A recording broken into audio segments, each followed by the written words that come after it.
Hello guys, welcome back to our channel. আশা করি তোমরা সবাই অনেক ভালো আছো। আমি অনেক ভালো আছি। আমি পিন্টু, আমিও খুব ভালো আছি। সো গাইস, আজকে একটা ভিডিও নিয়ে চলে এসেছি। ভিডিওটা হচ্ছে তোমরা এই ভিডিওটা আগে দেখেছো কি না আমার সেটার কোনো ধারণা নেই, কারণ কি এই ভিডিওটা আমি প্রথমবার দেখলাম। তোমাদের কি বলবো, তো মানে হয়তো বা এরকম না যে আমি যে বলছি যে আমি প্রথমবার দেখেছি বলে তোমরা আগে দেখোনি, সেটা না, তোমরা দেখতেও পারো। তো গাইস, আজকে ভিডিওটা নিয়ে এসেছি যে বাংলাদেশের শীর্ষে 10 জন অভিনেতা কারা জানেন? তোমরা কি জানো? প্লিজ আমাদের একটু কমেন্টে জানিও। অবশ্যই। আর কার সম্পত্তির বেশি পরিমাণ বেশি? তো আমি কে বেশি ধনী? হ্যাঁ, কে বেশি এটাই। ধনী, বাংলাদেশের শীর্ষে 10 জন ধনী অভিনেতা কারা জানেন? আর কার সম্পত্তির পরিমাণ বেশি? তো এইখানে কারা কারা আছে আমরা সেটাই দেখবো। হ্যাঁ, এর মধ্যে দীপজলও থাকতে পারে, ফিরদৌসও থাকতে পারে, মান্না দেও থাকতে পারে। আর মান্না দে তো মারা গেছে, যাই হোক। আর সালমান শাহ, তিনিও মারা গেছেন। আর একজন আছে, সে আছে বাংলাদেশে এখন মেগা স্টার, তোমরা বুঝেই গেছো কার নাম বলতে চাইছি। Only one, number one, Shakib Khan. তো অবশ্যই। গাইজ, এর মধ্যে শাকিব খান হয়তো বা টপেও থাকতে পারে, কারণ কি আমরা প্রথমে দু একটা ভিডিও দেখেছিলাম শাকিব খানের লাইভ স্টোরিতে। সেখানে বলা হয়েছিল যে শাকিব খান হচ্ছে বাংলাদেশের সব থেকে ধনী ব্যক্তি, ফিল্ম ইন্ডাস্ট্রির দিক দিয়ে তার সম্পত্তির পরিমাণ অনেক বেশি। তো আমরা সেটাই দেখবো যে কার সম্পত্তির পরিমাণ কতটা, বা কার ধন সম্পদ বেশি, কার টাকা পয়সা বেশি, সেটাই আমরা দেখবো আজকে। তো গাইজ, যদি চ্যানেলে কেউ নতুন হয়ে থাকো তাহলে প্লিজ সাবস্ক্রাইব করে বেল আইকনটা অল করে দিও আমার ইন্টারেস্টিং ভিডিও পাওয়ার জন্য। আর এই ভিডিওটার মেন লিঙ্ক তোমরা ডেসক্রিপশন বক্সে পেয়ে যাবে, সেখান থেকে তোমরা চেক আউট করতে পারো। তো গাইজ, চলো আজকের মতন ভিডিওটা শুরু করা যাক। বাংলাদেশি চলচ্চিত্র শিল্প প্রতিষ্ঠিত হয়েছিল 1970 সালে। ঢালিউড তার সমৃদ্ধির মাধ্যমে দেশের সবচেয়ে ধনী এবং ব্যতিক্রমী কিছু প্রতিভাবান অভিনেতাদের তৈরি করেছে। আজকে আমরা জানতে চলেছি বাংলাদেশের শীর্ষ 10 জন ধনী অভিনেতার সম্পত্তির পরিমাণ। তাদের সম্পত্তির পরিমাণ জানলে আপনিও অবাক হবেন। ভিডিওর শেষে রয়েছে সবচেয়ে বড় চমক এবং বাংলাদেশের সবচেয়ে ধনী অভিনেতা কে সেটাও জানতে চলেছি। তো চলুন শুরু করা যাক। হিরো আলম। তালিকার 10 নম্বর অবস্থানে আছেন হিরো আলম। আসল নাম আশরাফুল ইসলাম সাইদ, ডাকনাম হিরো আলম। পেশা অভিনেতা, মডেল ও ব্যবসায়ী। জন্মস্থান বগুড়া। জন্ম তারিখ 20 জানুয়ারি 1985 সাল। বয়স 37 বছর। তিনি 2016 সালে ইউটিউব চ্যানেলের মাধ্যমে আত্মপ্রকাশ করেন এবং 11 আগস্ট 2017 সালে তার অভিনীত মার ছক্কা প্রথম সিনেমা মুক্তি পায়। ইউটিউব চ্যানেল থেকে প্রতি মাসে প্রায় 3 লক্ষ টাকা আয় করে থাকেন হিরো আলম। প্রথমে তিনি তার গ্রামে সিডি বিক্রেতার কাজ করতেন এবং পরবর্তী ডিশের ব্যবসায় নামেন। ডিশের ব্যবসা চলাকালে একটি মিউজিক ভিডিও নির্মাণ কাজ শুরু করেন। ইউটিউবে আপলোড করা তার মিউজিক ভিডিও দিয়ে 2016 সালে সবার কাছে হিরো আলম নামে পরিচিতি লাভ করেন। ইয়াহু ইন্ডিয়ার এক জরিপ অনুসারে জনপ্রিয়তায় বাংলাদেশের 10ম অবস্থানে রয়েছেন হিরো আলম। হিরো আলম তার ডিশ ব্যবসা থেকে মাসে প্রায় 3 লক্ষ টাকা আয় করে থাকেন। তিনি প্রতিটি মিউজিক ভিডিওর জন্য 20 থেকে 25,000 টাকা নিয়ে থাকেন। এ পর্যন্ত তিনি প্রায় 1000টি মিউজিক ভিডিও বানিয়েছেন। প্রতিটি স্টেজ শো করতে 60 থেকে 70,000 টাকা নিয়ে থাকেন হিরো আলম। তিনি বিজ্ঞাপনে কাজ করার জন্য 30,000 টাকা থেকে শুরু করে 50,000 টাকাও নিয়ে থাকেন। প্রথম সিনেমার জন্য তিনি 50,000 টাকা পারিশ্রমিক নিয়েছিলেন। এখন প্রতিটি সিনেমায় অভিনয় করার জন্য 3 থেকে 4 লক্ষ টাকা নিয়ে থাকেন হিরো আলম। 2019 সালে হিরো আলমের আত্মজীবনী নিয়ে 21শে বইমেলায় একটি বই প্রকাশিত হয়। দৃষ্টিভঙ্গি বদলান, আমরা সমাজকে বদলে দিব। এই বইটি তখন তুমুল জনপ্রিয় হয়। বইটি বিক্রি হওয়া বাবদ 8 লক্ষ টাকা ইনকাম করেন হিরো আলম। এভাবে বছরে প্রায় 2 কোটি টাকা আয় করেন তিনি। ঢাকায় তার একটি বিলাসবহুল বাড়ি রয়েছে, যার বর্তমান মূল্য 2 কোটি টাকা। হিরো আলমের দামি ব্র্যান্ডের একটি গাড়ি রয়েছে। সব মিলিয়ে তথ্যসূত্রে জানা যায় হিরো আলমের মোট সম্পত্তির পরিমাণ প্রায় 10 কোটি টাকা। আমিন খান। তালিকার 9 নম্বরে রয়েছেন আমিন খান। আমিন খান 1972 সালের 24 ডিসেম্বর খুলনায় জন্মগ্রহণ করেন। তিনি 1990 সালে নতুন মুখের প্রতিযোগিতার মাধ্যমে সিনেমার পর্দায় আসেন। মোহাম্মদ হোসেনের পরিচালনায় অবুঝ দুটি মন এই সিনেমায় অভিনয় করার মাধ্যমে চলচ্চিত্রে তার অভিষেক হয়। এই ছবির জন্য তিনি 25,000 টাকা পারিশ্রমিক পেয়েছিলেন। 1998 সালে বাদল খন্দকারের পরিচালনায় দুনিয়ার বাদশাহ সিনেমায় অভিনয় করে নিজের একটি আলাদা জায়গা দখল করে নেন। তবে তার অভিনীত এই সিনেমাগুলোতে অভিনয় করার জন্য তিনি সবসময় একই অঙ্কের পারিশ্রমিক পাননি। সিনেমায় তার চরিত্র এবং সিনেমার বাজেট অনুযায়ী তার পারিশ্রমিক ভেরিফাই হয়ে থাকে। তবে তিনি হৃদয়ের বন্ধন, আজ গায়ে হলুদ এসব রোমান্টিক জনপ্রিয় সিনেমাগুলোতে অভিনয়ের জন্য 1 লক্ষ টাকা পারিশ্রমিক পেয়েছিলেন। তবে ধান্দা সিনেমাতে অভিনয় করার জন্য তিনি 45,000 টাকা পারিশ্রমিক পেয়েছিলেন। আমিন খান মাহির সাথে অবতার সিনেমায় অভিনয় করেছেন। এই সিনেমাতে অভিনয় করার জন্য আমিন খান 1,50,000 টাকা পারিশ্রমিক নিয়েছেন। তিনি এখন পর্যন্ত প্রায় 205টি বাংলা সিনেমায় কাজ করেছেন। তার অধিকাংশ সিনেমাগুলোই ছিল সফল এবং ব্যবসা প্রবল। এখন পর্যন্ত আমিন খান সিনেমা করে প্রতি বছর প্রায় 10 লক্ষ টাকা পর্যন্ত আয় করেছেন। তিনি বিজ্ঞাপনে খুব কম কাজ করেছেন, তবে বিজ্ঞাপনে কাজ করার জন্য প্রতি বিজ্ঞাপনে 35,000 টাকা পারিশ্রমিক নিয়েছেন। তিনি স্টেজ পারফর্ম করার জন্য প্রতি স্টেজে 25 থেকে 36,000 টাকা নিয়ে থাকেন।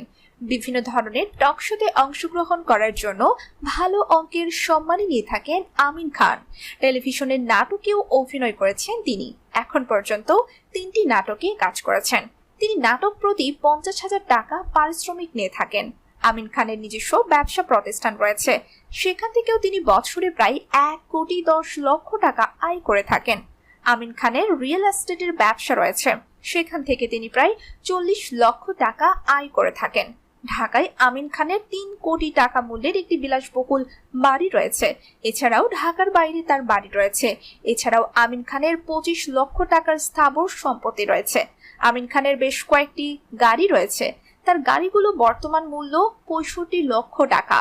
বর্তমানে আমিন খানের ব্যাংক ব্যালেন্স এবং বর্তমান সম্পত্তি মিলিয়ে মোট সম্পত্তির পরিমাণ প্রায় 15 কোটি টাকা। সাইমন সাদিক তালিকার 8 নম্বরে রয়েছেন সাইমন সাদিক। সাইমন সাদিক একজন বাংলাদেশি অভিনেতা, প্রযোজক এবং উদ্যোক্তা। সাইমন সাদিক 6 সেপ্টেম্বর 1984 সালে বাংলাদেশে জন্মগ্রহণ করেন এবং দেশের বিনোদন শিল্পে সক্রিয় ছিলেন। তিনি বাংলাদেশি চলচ্চিত্রে তার ভূমিকার জন্য স্বীকৃতি অর্জন করেছেন এবং ঢালিউড চলচ্চিত্র শিল্পে বিভিন্ন প্রকল্পে কাজ করেছেন। অভিনয়ের পাশাপাশি তিনি চলচ্চিত্র প্রযোজনায় জড়িত আছেন এবং বাংলাদেশের চলচ্চিত্রের বিকাশে অবদান রেখেছেন। তার মোট সম্পত্তির পরিমাণ $2 মিলিয়ন ছাড়িয়ে গেছে, যা বাংলা টাকায় প্রায় 24 কোটি টাকা। আরিফিন শুভ তালিকার 7 নম্বরে রয়েছেন আরিফিন শুভ। 2 ফেব্রুয়ারি 1982 সালে বাংলাদেশের ময়মনসিংহে জন্মগ্রহণকারী আরিফিন শুভ একজন জনপ্রিয় বাংলাদেশি অভিনেতা এবং প্রযোজক। তিনি কিস্তিমাত এবং ছুঁয়ে দিলে মন এই 2 চলচ্চিত্রের মাধ্যমে জনপ্রিয়তা অর্জন করেন। আরিফিন শুভ অ্যাকশন, রোমান্স এবং সামাজিক চলচ্চিত্রের মতো বিভিন্ন ঘরানায় তার প্রতিভা দেখিয়েছেন। চলচ্চিত্র নির্মাণেও সক্রিয় ছিলেন।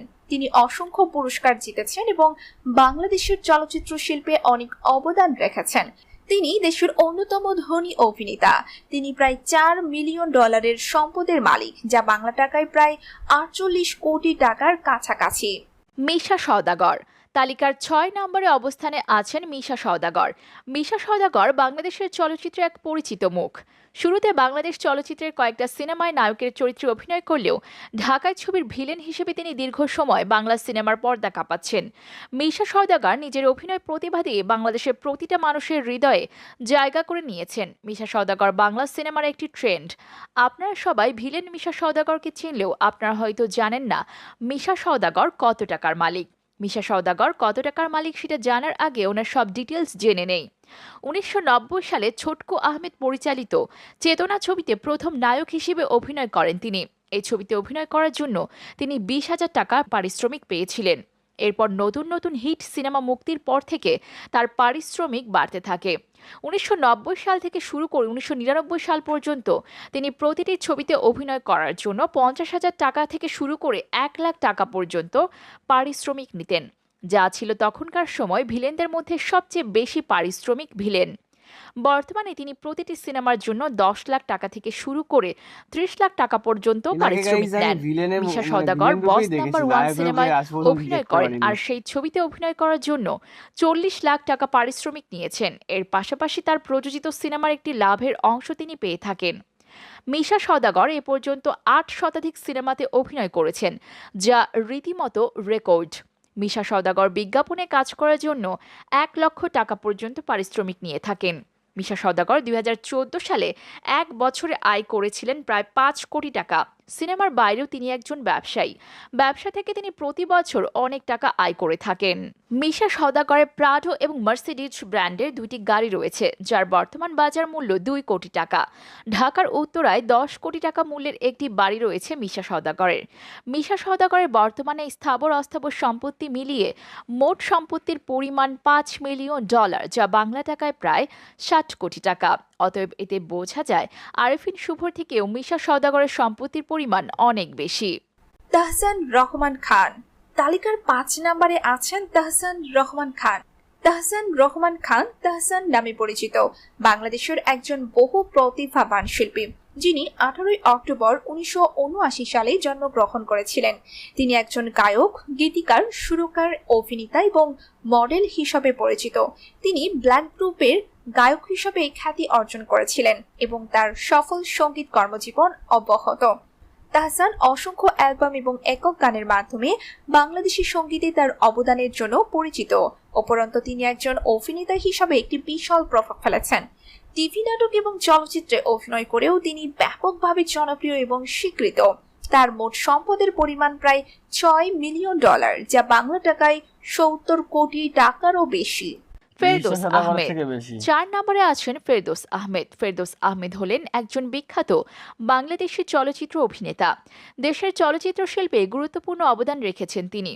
৭ জুন ১৯৭৪ সালে বাংলাদেশের দিনাজপুরে জন্মগ্রহণকারী ফেরদৌস নিজেকে বাংলাদেশের চলচ্চিত্রের অন্যতম প্রধান অভিনেতা হিসেবে প্রতিষ্ঠিত করেছেন।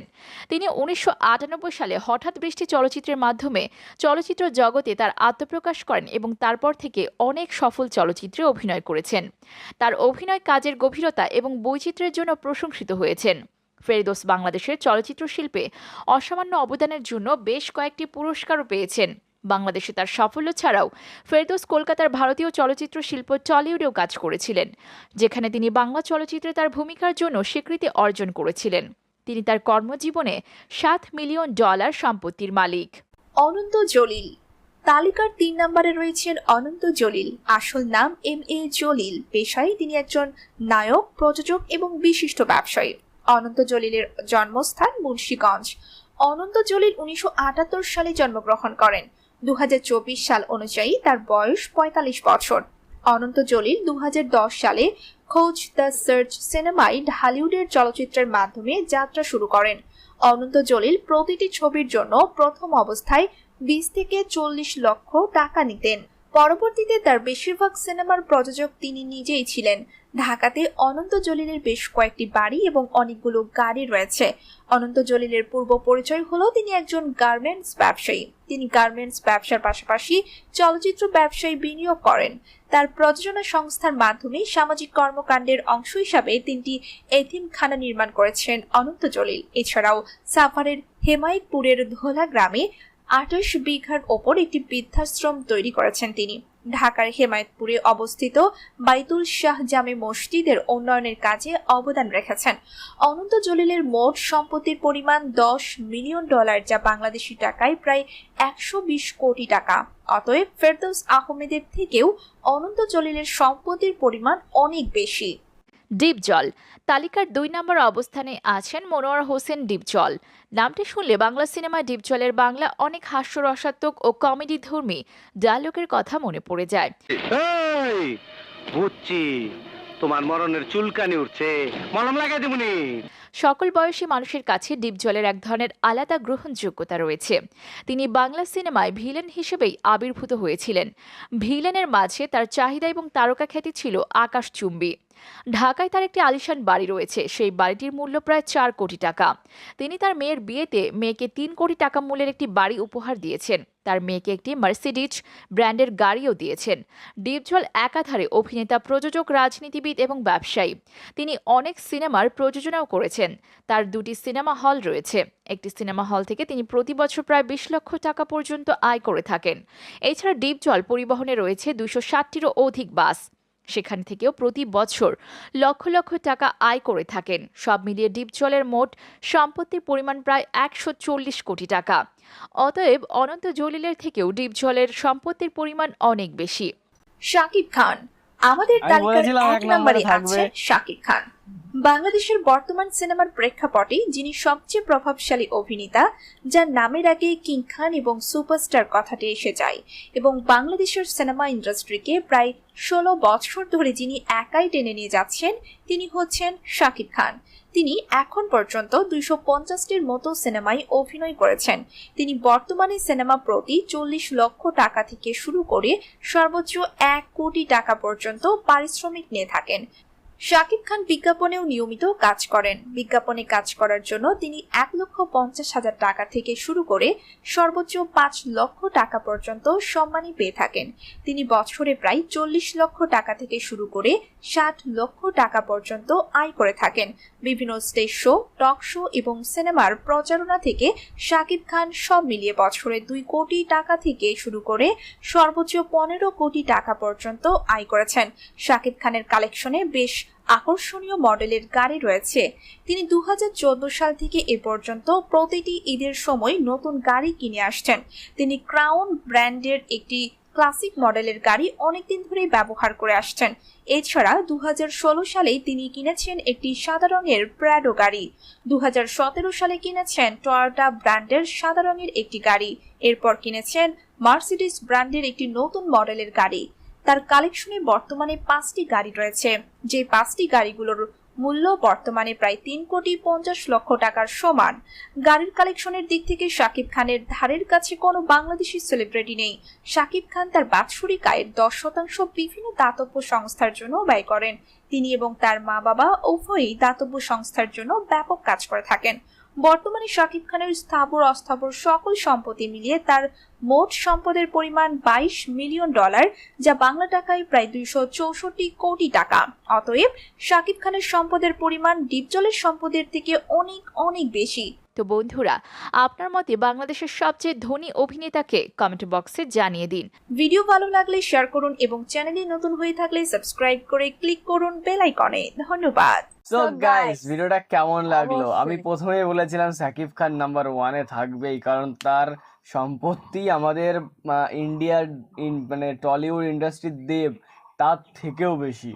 অবশ্যই। মানে সাকিব খানের সম্পত্তি ইন্ডিয়ার দেবের থেকেও বেশি। তো তাহলে যদি ইন্ডিয়া দেবের থেকে বেশি হয় সম্পত্তি, তাহলে বাংলাদেশে ধারে কাছে কেই বা থাকবে? ওর কেউ না।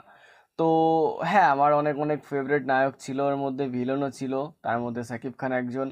তো সাকিব খান তোমরা দেখতেই পেরেছো, যখন সাকিব খান এসছে তখন আমার রিয়াকশনটা কেমন। তো গাইস, তোমরা এই ভিডিওটা ভালো লাগলে, তোমাদের যদি ভিডিওটা ভালো লাগে তাহলে আমাদের প্লিজ একটু কমেন্টে জানিও, আর একটা লাইক করে দিও, আর বন্ধুদের সঙ্গে শেয়ার করে দিও, চ্যানেলটাকে সাবস্ক্রাইব করে বেল আইকনটা অল করে দিও যদি কেউ নতুন চ্যানেলে এসে থাকো। আর যারা এসছো তাদের, মানে যারা চ্যানেলটাকে সাবস্ক্রাইব করেছো তাদেরকে অসংখ্য ধন্যবাদ। যার যদি কেউ নতুন হয়ে থাকো তাহলে প্লিজ সাবস্ক্রাইব করে দিও। আর এরকম ভিডিও পেতে চাইলে আমাদের প্লিজ একটু কমেন্টে জানিও, আমরা অবশ্যই নিয়ে আসবো। তো গাইস, আজকের মতন এখানেই রাখছি। শুভ সন্ধ্যা, টাটা। টাটা।